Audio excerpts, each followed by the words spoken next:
Você tem algum objeto de herança ou comprado em brechó aí na sua casa? Eu espero que não, pois no vídeo de hoje eu reuni 4 relatos de terror reais sobre objetos comprados em brechós e antiquários que trouxeram o pesadelo para dentro de casa. Relatos de quem achou que estava fazendo um bom negócio até perceber que o preço seria pago com a própria paz. Antes de começarmos, eu peço de coração que já deixe seu like neste vídeo. Deixe um coração nos comentários.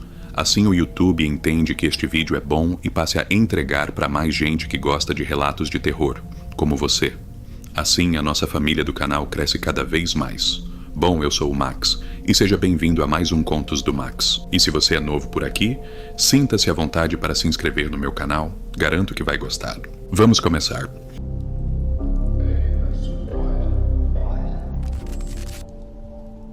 Acordei hoje cedo com aquele cheiro de cabelo queimado impregnado no quarto, um cheiro podre, que gruda na garganta e não sai nem com café forte.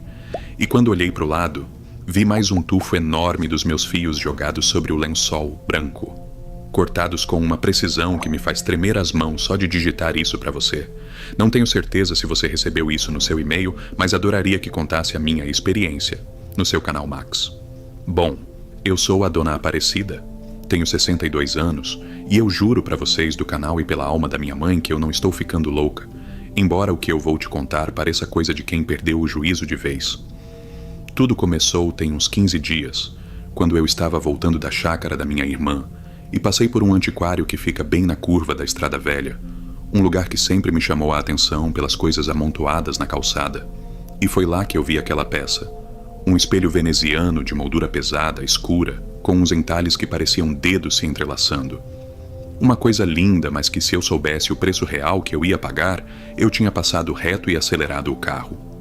O dono do lugar era um senhor seco, de poucas palavras, que me vendeu aquilo por um valor tão baixo que na hora eu achei que estava fazendo o negócio da minha vida.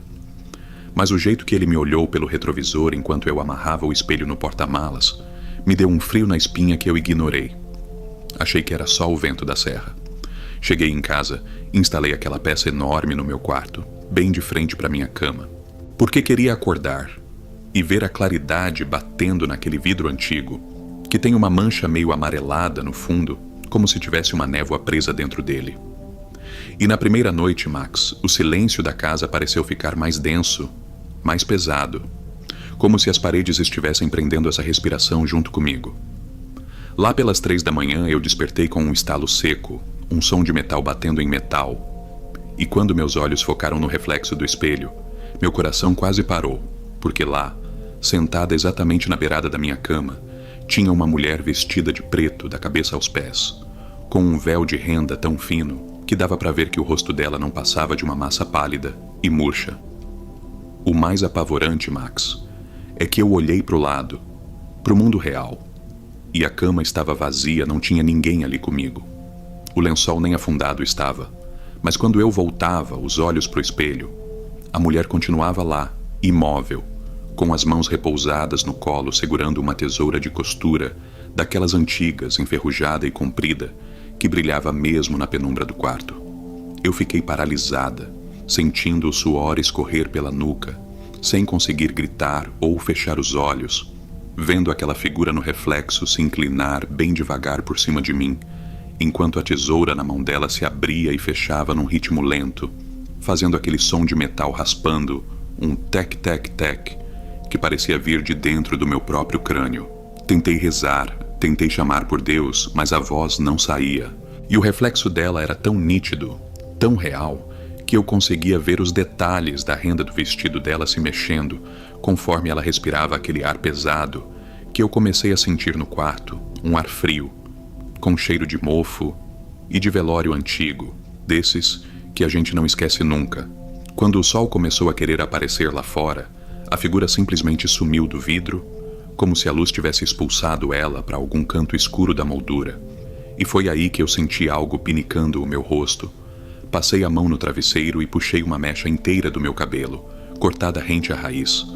Um tufo cinza que ainda parecia estar quente, como se tivesse acabado de ser arrancado de mim.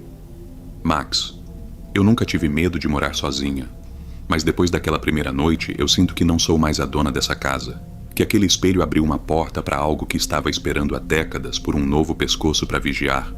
E o pior é que eu não consigo tirar o espelho da parede.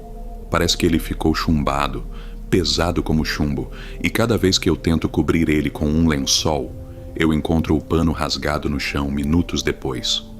Max, você não faz ideia do que é acordar e sentir o couro cabeludo ardendo, como se tivessem passado uma brasa na sua cabeça.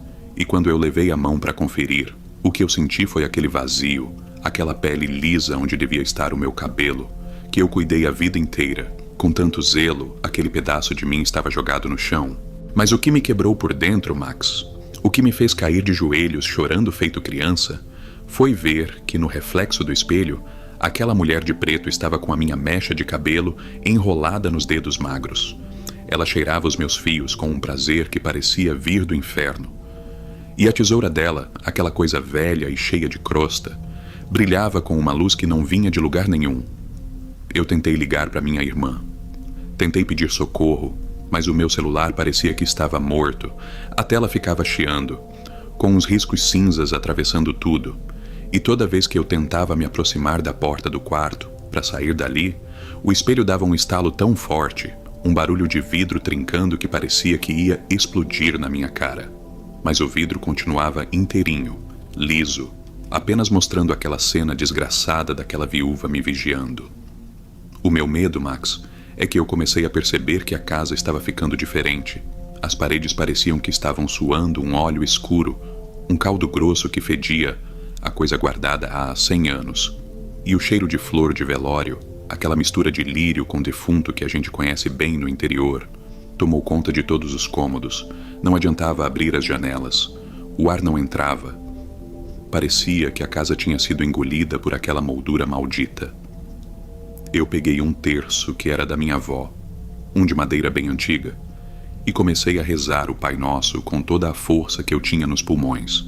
Mas conforme eu ia dizendo as palavras, a mulher no espelho começou a rir, uma risada que eu não ouvia com os ouvidos, mas que vibrava dentro dos meus dentes, uma coisa seca de quem não tem mais vida nenhuma no corpo, e ela começou a bater a tesoura no vidro, clac, clac, clac, acompanhando o ritmo da minha oração, debochando da minha fé.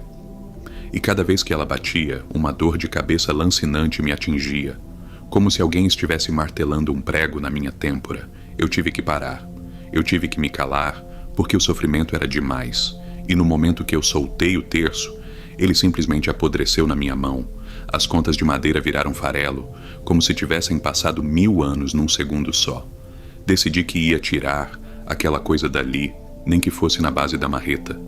Fui até o quartinho de ferramentas, peguei a peça mais pesada que encontrei e voltei para o quarto disposta a quebrar aquele vidro em 1000 pedaços.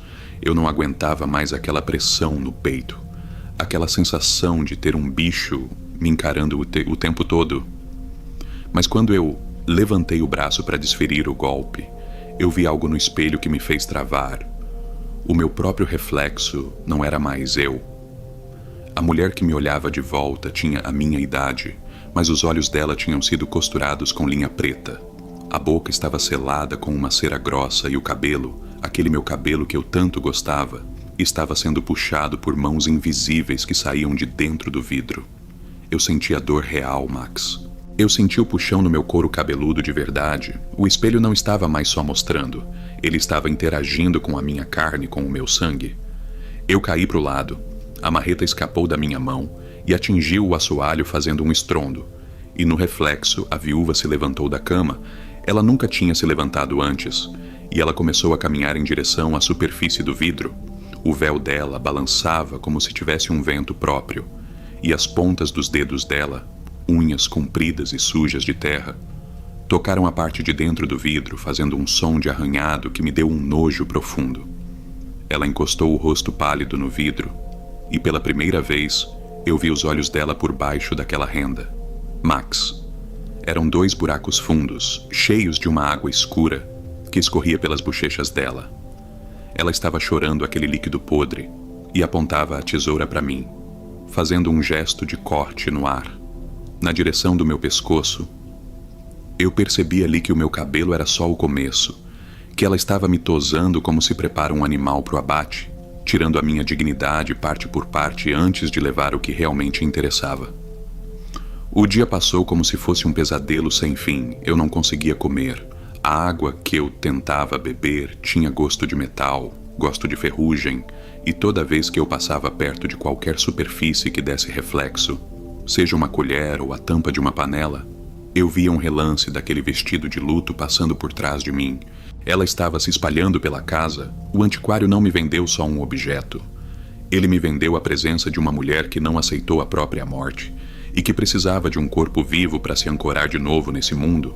Eu tentei sair de casa, eu juro que tentei, mas a chave não girava na fechadura.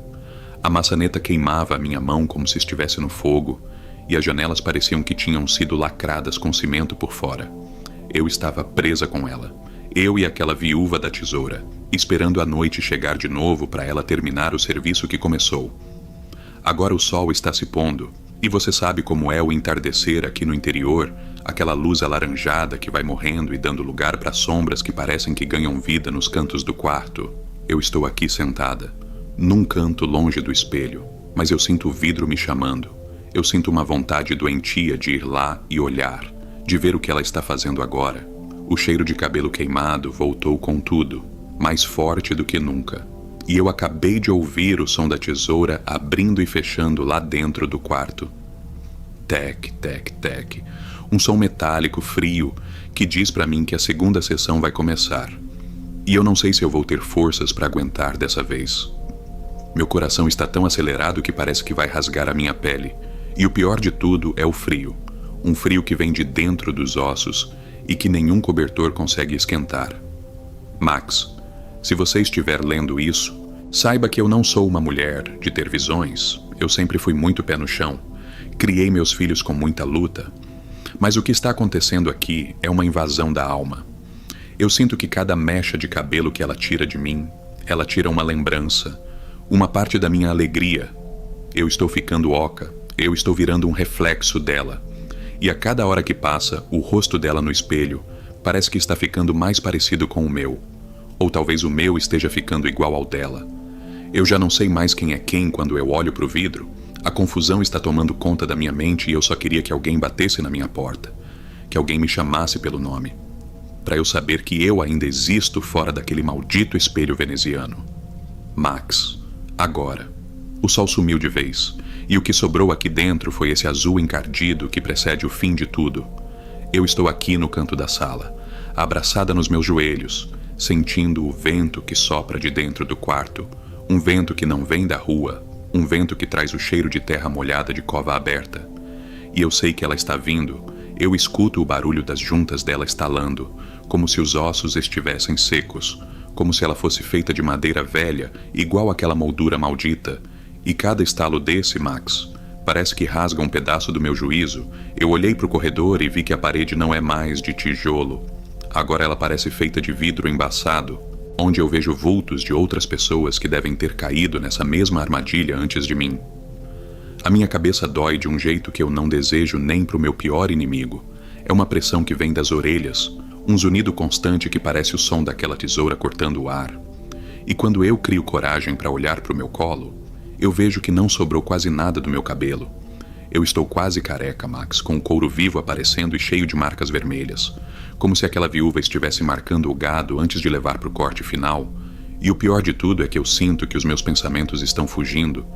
Eu tento lembrar do rosto dos meus netos, da voz da minha filha, mas as lembranças estão sumindo como se estivessem sendo apagadas por uma esponja suja, e no lugar delas só vem imagens de enterros antigos, de gente chorando ao redor de caixões pretos, de velas derretendo sobre o mármore frio.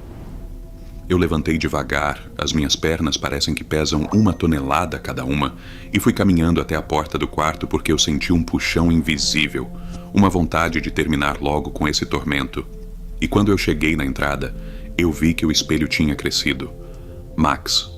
Ele ocupava a parede inteira agora, e a superfície dele não era mais sólida. O vidro parecia uma água preta, uma lama que ficava ondulando, e a mulher de preto estava com o corpo metade para fora. Uma mão magra, cheia de anéis de prata escurecida, estava apoiada na minha cama real, amassando o meu lençol, e a outra mão segurava a tesoura que agora estava aberta, esperando o meu pescoço, eu vi o rosto dela de perto. E o que eu vi me fez querer arrancar os meus próprios olhos, porque por trás daquele véu não tinha nada. Era só um buraco infinito, uma vacuidade que parecia que ia engolir o mundo inteiro. E dali de dentro saía um murmúrio, uma fala arrastada que dizia o meu nome. Aparecida. Aparecida. Mas a voz era a minha própria voz, só que envelhecida por 1000 anos de amargura. Eu tentei correr para a cozinha, tentei pegar uma faca, qualquer coisa, mas quando eu cheguei lá, todos os móveis tinham virado réplicas de vidro, as cadeiras, a mesa, o fogão, tudo era transparente e mostrava o reflexo daquela mulher em cada ângulo que eu olhava. Eu estava cercada por milhares de viúvas de preto, todas abrindo e fechando a tesoura ao mesmo tempo, criando uma sinfonia de metal que me deixou tonta. Eu caí no chão e senti os cacos de vidro entrando na minha pele, mas não saiu sangue, Max. Saiu aquela água escura, aquele líquido podre que eu vi no olho dela. Eu estou virando vidro também, eu estou deixando de ser carne e osso para virar um objeto de decoração daquela mulher do outro lado. Max, escuta bem o que eu vou te dizer. Se você passar por aquela estrada e ver aquele antiquário, não pare. Não olhe para os lados. Aquele homem que me vendeu o espelho não era um vendedor. Ele era um carcereiro que estava passando a chave de uma cela para outra pessoa. E agora a chave sou eu. Eu sinto que a minha alma está sendo esticada, sendo puxada para dentro daquele vidro veneziano. E eu vejo a viúva agora no meio da minha sala. Mas ela está ficando com a minha aparência, ela está vestindo a minha roupa, ela está pegando o meu documento na bolsa e sorrindo para mim com os meus próprios lábios, enquanto eu vou ficando cada vez mais pálida, cada vez mais fina, até virar só uma mancha na parede. Eu estou escrevendo esse finalzinho com o que resta da minha força, Max. As minhas mãos já estão ficando transparentes e eu quase não consigo sentir o peso do celular. A luz da tela está me cegando porque aqui tudo está ficando preto. Eu ouço o som da tesoura bem atrás da minha orelha, agora. Eu sinto o frio do metal encostando na minha nuca. Ela não quer mais o meu cabelo. Ela quer o fio da minha vida. Ela quer cortar o que me prende a esse mundo para ela poder caminhar por aí no meu lugar.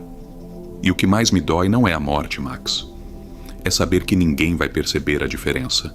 Que ela vai falar com os meus vizinhos, vai abraçar a minha família e ninguém vai notar que por trás daqueles olhos existe um espelho cheio de gente esquecida. O cheiro de cabelo queimado agora tomou conta de tudo. É um cheiro que sufoca, que me faz engasgar.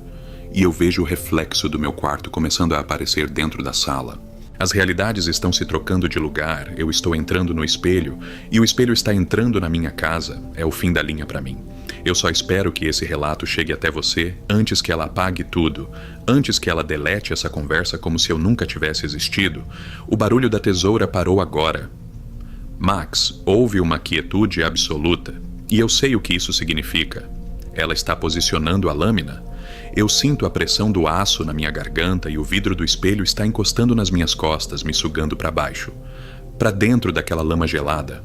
Adeus, Max. Avisa pro pessoal que o perigo não está nos monstros que a gente imagina, mas nas coisas bonitas que a gente traz para dentro de casa sem saber quem foi o dono anterior. Eu vejo a mão dela descendo, eu vejo o brilho da tesoura descendo rápido. E agora tudo o que eu vejo é o meu próprio rosto me olhando com um ódio que eu nunca vi antes. Eu sou o reflexo agora.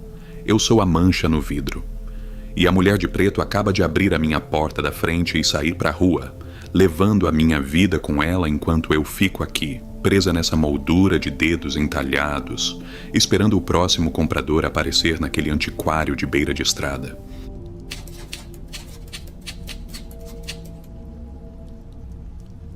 A gente se mudou para aquela casa no começo do ano passado. Era um lugar maior, com um quintal bom para os cachorros correrem. E eu e a Marisa, minha esposa, sempre gostamos desse clima de cidade menor, sabe, um pouco afastado do barulho do centro. A casa em si já tinha uma certa idade. As paredes grossas, o chão de taco que rangia um pouco, mas era aconchegante.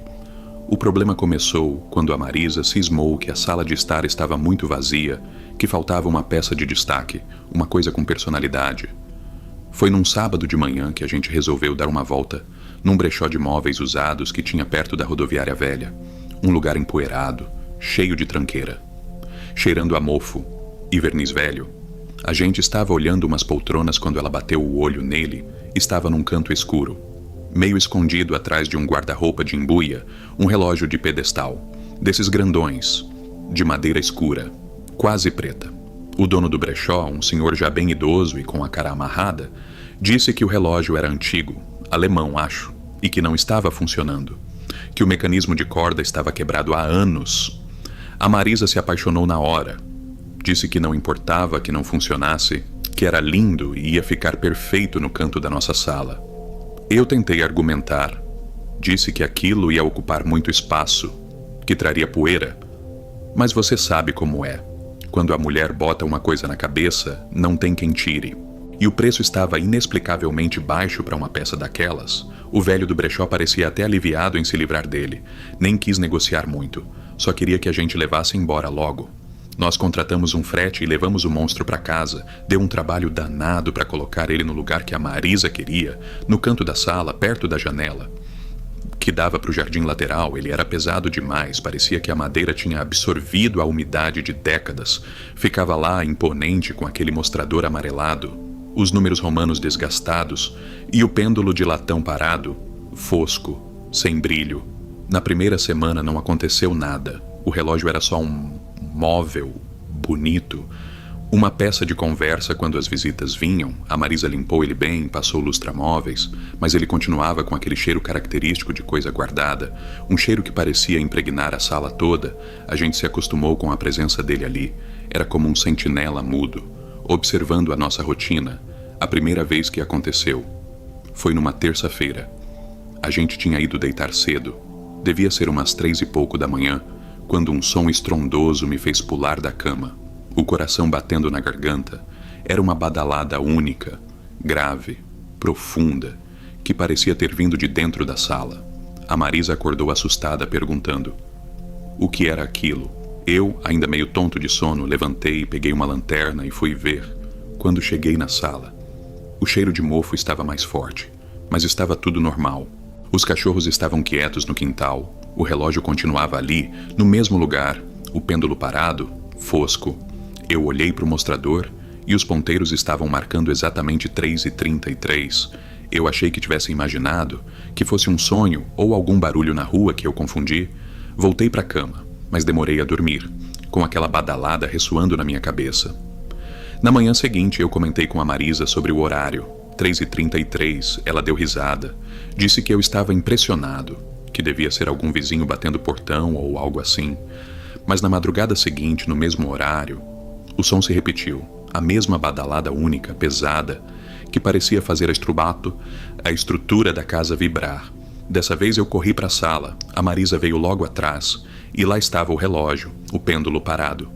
Mas o ponteiro dos minutos tinha se movido ligeiramente, marcando 3h34. A gente se olhou, sem saber o que dizer, como um relógio quebrado, sem corda, poderia tocar daquele jeito.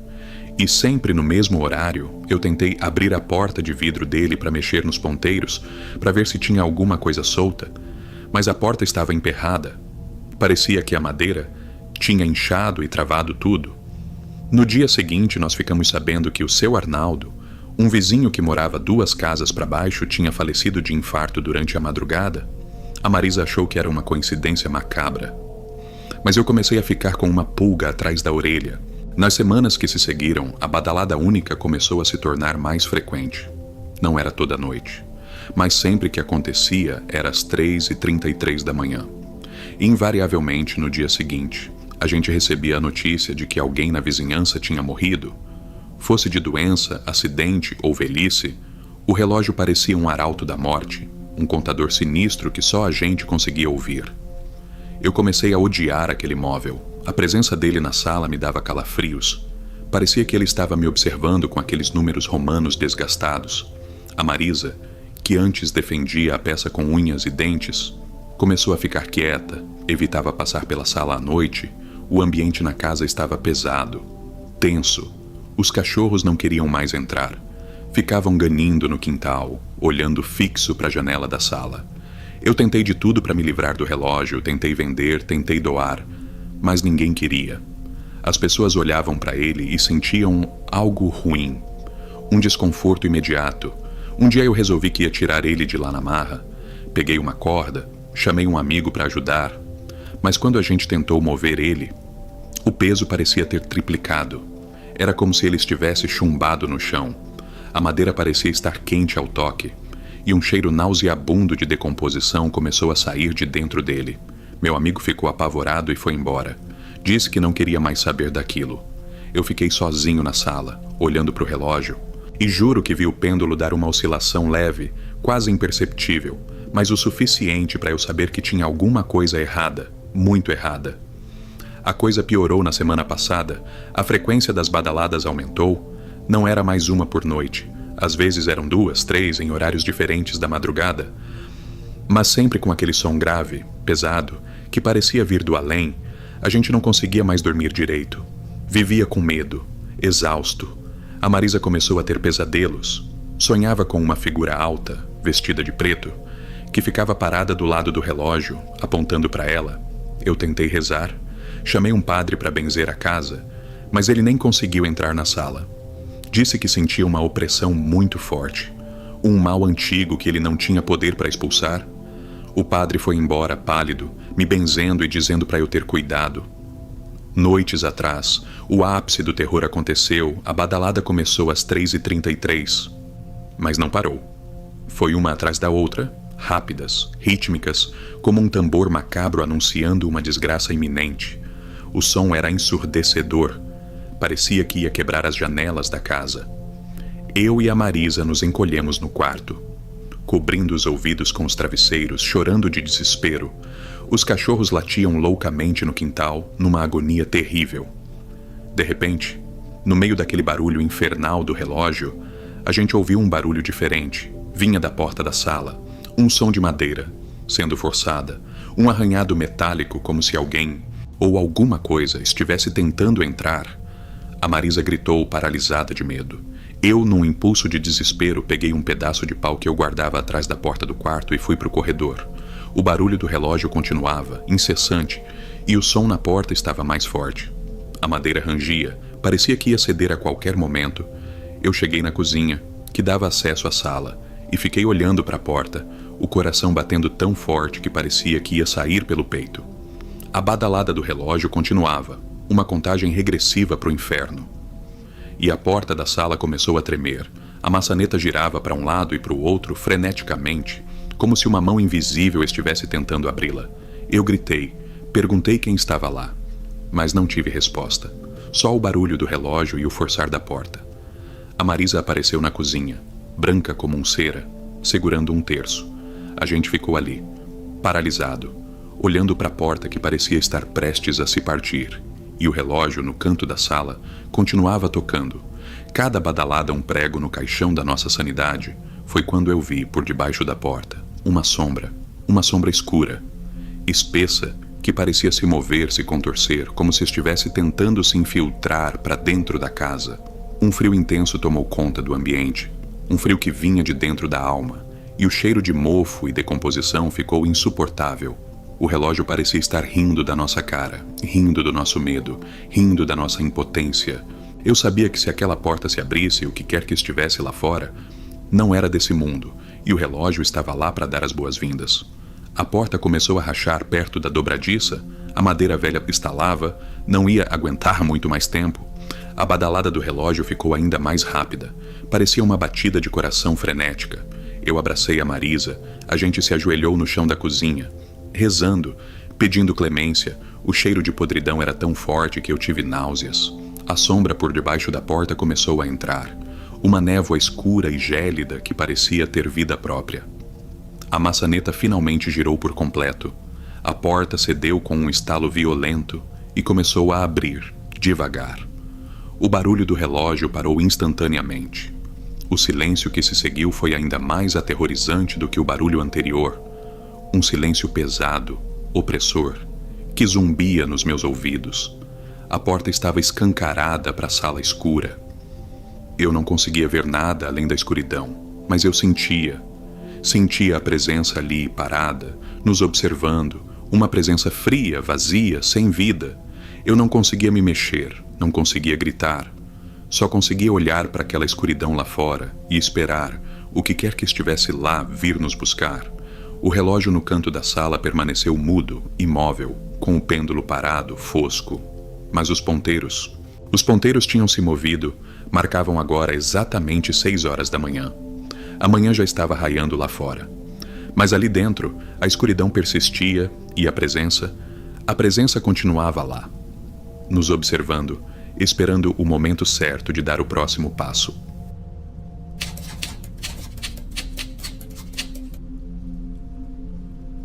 Olha, o que eu vou contar agora não é para assustar ninguém que está pensando em casar.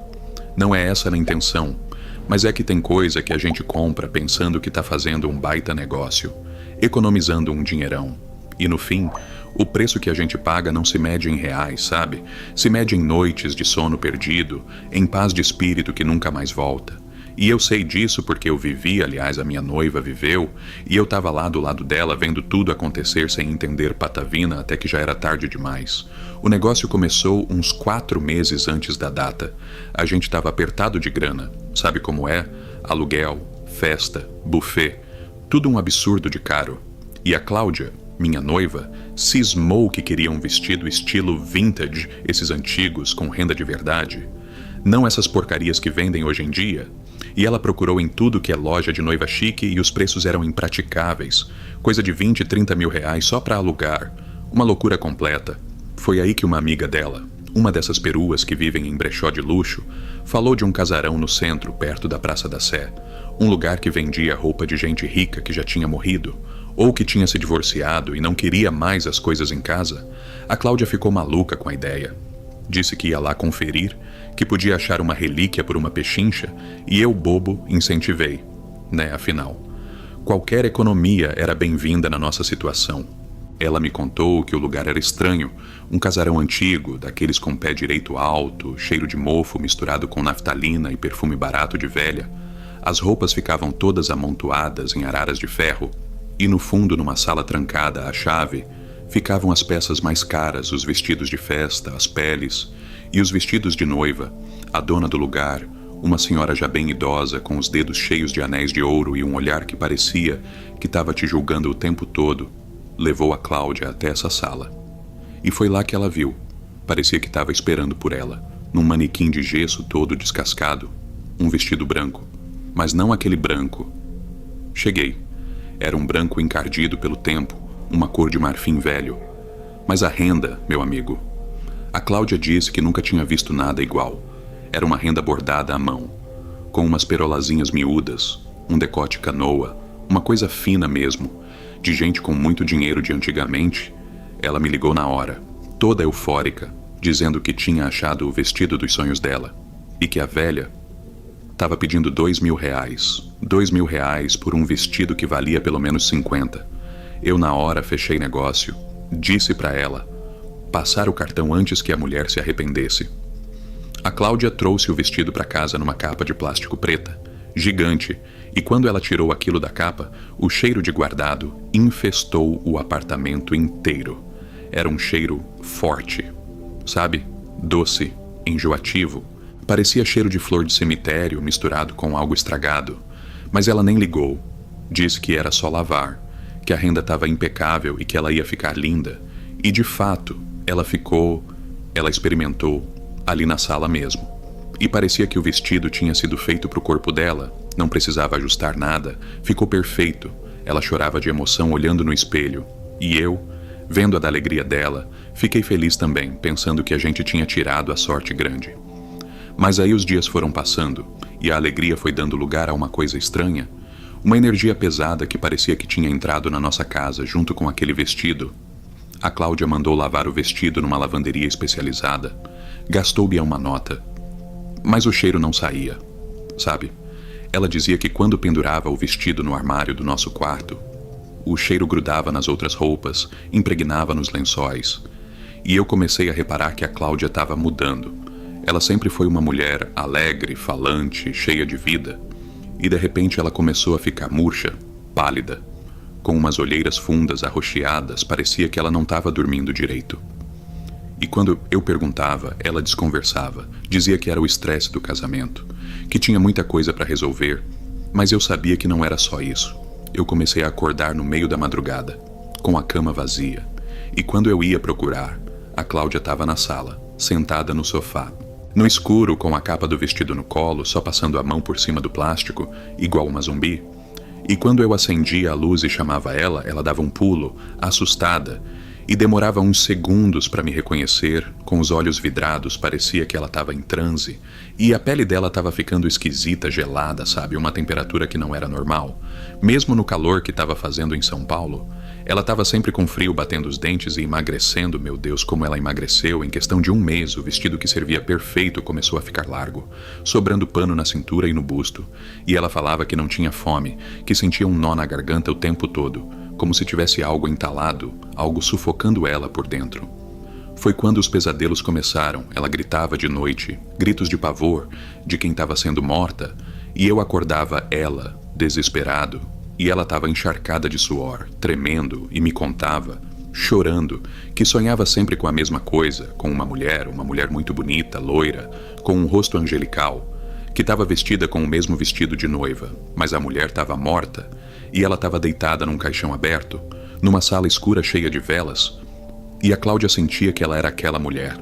Ela sentia o peso da terra em cima dela, sentia o cheiro do mofo e do verniz do caixão, e o mais terrível, ela sentia um aperto no pescoço, uma mão invisível apertando a garganta dela com força, tirando todo o ar. Ela acordava tossindo, engasgada, com a mão no pescoço, desesperada. E eu tentava acalmar ela. Dizia que era só um sonho, que era a ansiedade pregando peça. Mas no fundo, eu estava ficando com medo também. A atmosfera da nossa casa estava insuportável. Parecia que tinha mais alguém ali com a gente, vigiando cada passo, cada conversa. E o vestido ficava lá, pendurado na porta do armário, porque a Cláudia disse que tinha medo de deixar ele trancado no escuro. Dizia que ouvia barulho de pano se mexendo lá dentro, como se alguém tivesse experimentando ele de madrugada. A coisa ficou tão séria que a Cláudia decidiu levar o vestido numa costureira de confiança da mãe dela, a Dona Arlete, uma senhora que costurava para fora há mais de 40 anos e conhecia tudo de tecido. A Cláudia disse que precisava apertar o vestido porque ela estava emagrecendo muito, e que também queria ver se a Dona Arlete conseguia tirar aquele cheiro de guardado que não saía por nada. Eu fui junto com ela levar o vestido. Lembro que estava uma tarde cinzenta, feia, ameaçando cair um temporal. A gente chegou na casa da Dona Arlete, que ficava num bairro antigo da Zona Norte, uma casa cheia de santinhos e cheiro de café fresco, o que deu um pouco de alívio pra gente. A Dona Arlete pegou o vestido com todo cuidado, admirou a renda, disse que realmente era uma peça rara, coisa de museu, e que ia fazer os ajustes com muito carinho. Ela pediu para Cláudia vestir para marcar com os alfinetes onde precisava apertar. A Cláudia foi para o quartinho dos fundos, e quando saiu vestida de noiva, eu juro por Deus, meu coração parou por um segundo. Ela estava tão magra, tão pálida, com aquelas olheiras gigantes que pareciam um cadáver usando roupa de festa. A Dona Arlete também reparou, eu vi no rosto dela, uma expressão de preocupação, de dó, mas ela não disse nada. Só começou a alfinetar o tecido na cintura e nas costas da Cláudia. E foi quando ela estava mexendo na barra do vestido, por dentro do forro de seda, que ela sentiu algo estranho, um volume, uma coisa dura que não era do tecido. A Dona Arlete pegou uma tesourinha de arremate e, com muito cuidado, desfez uns pontos da costura do forro, bem na altura do peito, e enfiou os dedos gordinhos lá dentro, tirando um pedaço de papel amarelado, dobrado em 4, todo amassado e manchado de algo que parecia sangue seco. Um sangue já marrom pelo tempo. A Cláudia ficou estática, branca, igual a uma cera, e eu me aproximei. Curioso, a Dona Arlete desdobrou o papel, com as mãos tremendo. A letra no papel era uma caligrafia antiga, bonita, mas escrita com pressa, com força. As letras eram trêmulas e em algumas partes a tinta da caneta tinteiro tinha borrado, como se lágrimas tivessem caído em cima do papel enquanto a pessoa escrevia. A Dona Arlete começou a ler em voz alta, com a voz embargada, e cada palavra que saía da boca dela era como um soco no meu estômago. O bilhete dizia o seguinte: se você está lendo isso, É porque eu já não estou mais aqui para suportar a dor. Este vestido que deveria ser o símbolo da minha felicidade se tornou a minha mortalha. A inveja dela me consumiu. Ela roubou o meu amor. Ela roubou a minha vida. E agora ela vai pagar. Eu me vou, mas eu deixo o meu ódio costurado em cada fio desta renda. Nenhuma mulher será feliz usando este vestido. Ele sugará a vida de quem se atrever a vesti-lo, assim como ela sugou a minha. Eu amaldiçoo este vestido e todos que o tocarem, que sofram a mesma agonia que eu sofro agora, sufocada pela traição e pela dor. E embaixo, a assinatura e uma data. Heloísa, 14 de maio de 1952. O silêncio que se fez naquela sala foi aterrorizante. A dona Arlete soltou o papel como se ele queimasse as mãos dela e olhou para Cláudia com uma cara de pânico que eu nunca vou esquecer. E foi nessa hora que eu olhei para minha noiva. Ela estava parada, olhando para o nada, com os olhos arregalados, vidrados, e de repente ela começou a levar as mãos ao pescoço, tentando puxar o ar, engasgando, igualzinho nos pesadelos que ela me contava. Eu corri para segurar ela, achando que ela estava tendo um ataque de nervos, uma convulsão, sei lá. Mas quando eu segurei as mãos dela e tentei afastar do pescoço, eu vi meu amigo. Eu vi com meus próprios olhos e senti o sangue gelar nas minhas veias, embaixo das mãos da Cláudia, na pele branca e fina do pescoço dela. Estavam aparecendo, como se tivessem sendo impressas a ferro quente naquele exato momento. Marcas de dedos, marcas roxas, fundas, como se mãos invisíveis estivessem apertando a garganta dela. Com uma força descomunal, a Cláudia não conseguia gritar. Só saía um som abafado, um chiado horrível da garganta dela. Os olhos estavam quase saltando para fora das órbitas, e a dona Arlete começou a rezar um Pai Nosso aos gritos, desesperada. Eu, num ato de puro desespero, peguei a tesoura de costura da mesa da dona Arlete e comecei a cortar o vestido no corpo da Cláudia. Eu não queria saber de renda, de dinheiro, de nada. Eu só queria tirar aquilo dela. Eu rasguei o tecido na altura do peito, na cintura. E conforme eu ia cortando, as marcas no pescoço dela iam clareando, até que o vestido caiu no chão, um monte de pano velho amaldiçoado. A Cláudia caiu de joelhos, tossindo, vomitando uma bile preta e fedida, chorando copiosamente, com o pescoço todo marcado, com os dedos da tal Heloísa impressos na pele dela. A gente nunca mais voltou naquela casa da dona Arlete. Eu peguei o vestido do chão, embrulhei na capa de plástico de qualquer jeito e joguei no porta-malas do carro. A Cláudia estava em estado de choque, não falava nada, só chorava baixinho. Eu dirigi direto para o cemitério mais próximo. Já estava de noite, estava chovendo forte.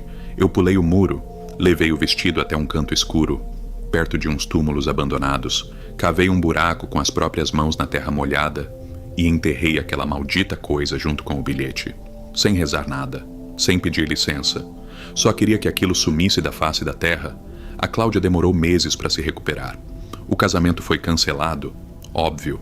A gente não tinha clima para festa, ela teve que fazer terapia, tomar remédio para dormir, as marcas no pescoço demoraram semanas para sumir, e até hoje, anos depois, ela ainda acorda assustada de madrugada, tateando o próprio pescoço para ver se não tem ninguém apertando. A gente se casou depois. No civil, ela usou um vestidinho branco simples que comprou numa loja de departamento. Novo, zerado, sem passado. O sem história, sem ódio, costurado na renda. E hoje, quando a gente passa perto de um brechó, ela muda de calçada. Ela treme só de imaginar o que pode estar escondido no forro daquelas roupas usadas, o que pode estar espreitando naquelas peças que parecem uma pechincha, mas que guardam uma inveja tão forte, um ódio tão pesado, que nem a morte consegue apagar. E eu nunca mais duvido de que tem coisa que a gente compra que vem com uma carga que dinheiro nenhum no mundo paga para tirar. Se você está pensando em economizar no seu vestido de noiva, pensa bem. Pensa na história que aquele vestido carrega. Porque às vezes, a economia que você faz, o preço que você paga, é a sua própria vida.